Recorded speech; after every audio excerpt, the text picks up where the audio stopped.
and welcome to another episode of Ctrl Alt Defend, where I take you through some of the latest Microsoft news so you don't have to. My name is Dirk Prinsloo, and in today's episode I will be covering some of the latest news announced in July of this year. So first of all, let's talk about Entra ID certificate-based authentication. Now, Microsoft announced some announcements in this space. Well, before I go there, certificate-based authentication is primarily used as a phishing-resistant, passwordless way of authenticating against Entra ID. Now, it's typically used by access cards, or they call them personal identification verification cards, or common access cards. But typically, they're mostly used in the US government. I suppose there's organizations here in South Africa that uses them, maybe, I don't know. But basically what happened in the past is when you are presented to authenticate, you had to choose a list of certificates to choose from when you authenticate. But now Microsoft's doing some magic to only show you the certificates that was actually issued for this particular authentication attempt. So, yeah, small change there, I suppose. Next up, the Security Service Edge is now available to everyone. It's gone global, or GA, if you want to call it that. And it basically covers Microsoft's two key products in this space, which is Entra Private Access and Entra Internet Access. So I'll just give a brief explanation on what they are.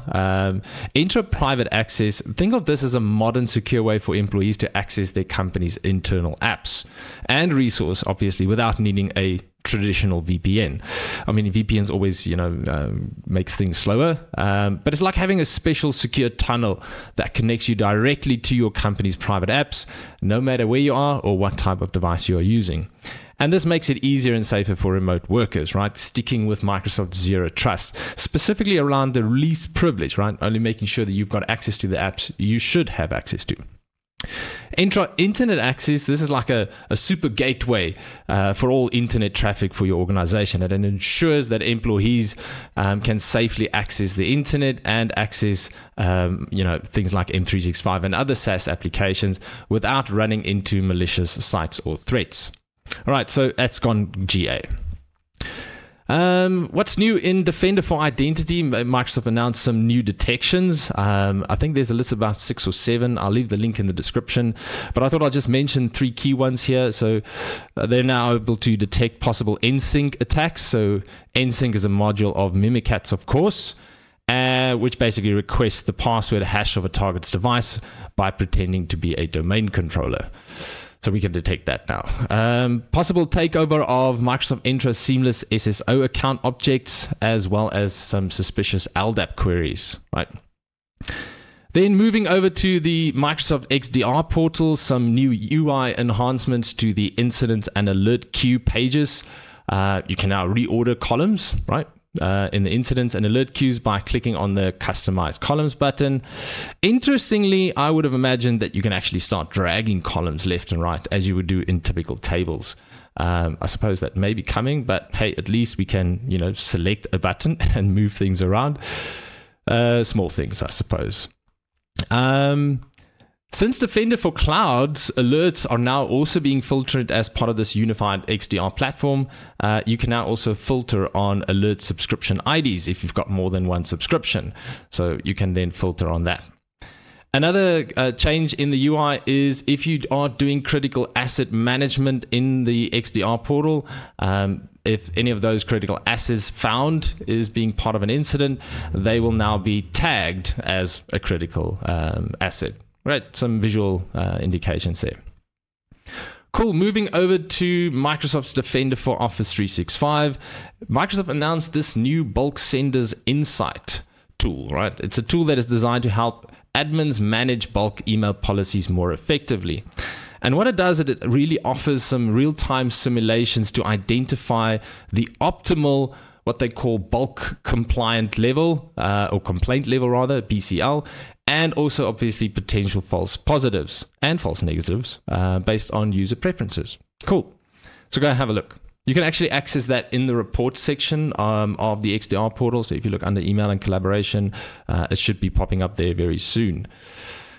Another one here for Defender for Office 365 is the ability now to quarantine release integration with the hunting experience. Basically what this means is previously SecOps had to jump through a whole bunch of hoops to release bulk emails. There's apparently 5 different steps and you had to switch between tabs, etc. And now Microsoft just made this a bit more easier. SecOps can now quickly release messages from wherever without losing context, I guess. So just making it slightly easier.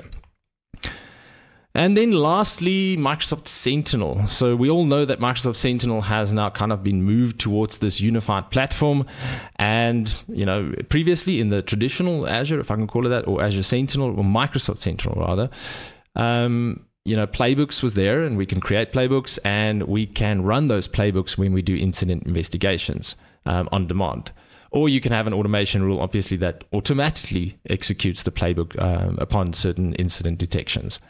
However, that on-demand capability was not yet available in the actual new unified portal. So Microsoft now made that available, and you can now on-demand run a playbook. You can also create playbooks in the new unified portal, but I think the key here is that you can on-demand manually execute them. Though automation rules are cool and they're great, there are going to be instances where humans have to decide on what playbook to execute on a particular incident. So now you can do that in the unified platform. All right, that was very quick. Thanks again for watching. Remember to subscribe to our channel so you don't miss out on new episodes. Speaking about new episodes, if you're new to the world of incident investigations that have a particular focus on running KQL queries as part of that investigation, watch the space, because I'm going to be publishing a new episode about a tool, or let's call it a game, that teaches you how to do these kind of investigations using KQL queries. Right, so stay tuned. And that's all we've got time for today then. Just before I leave, I'll leave you with a quick joke here. Knock knock. Who's there? CrowdStrike. CrowdStrike who? Exactly. You should have gone with Microsoft Defender because it knows who's at the door. All right, until our next episode, everybody stay safe, and I'll see you around in the next episode. Ciao, ciao. Bye-bye.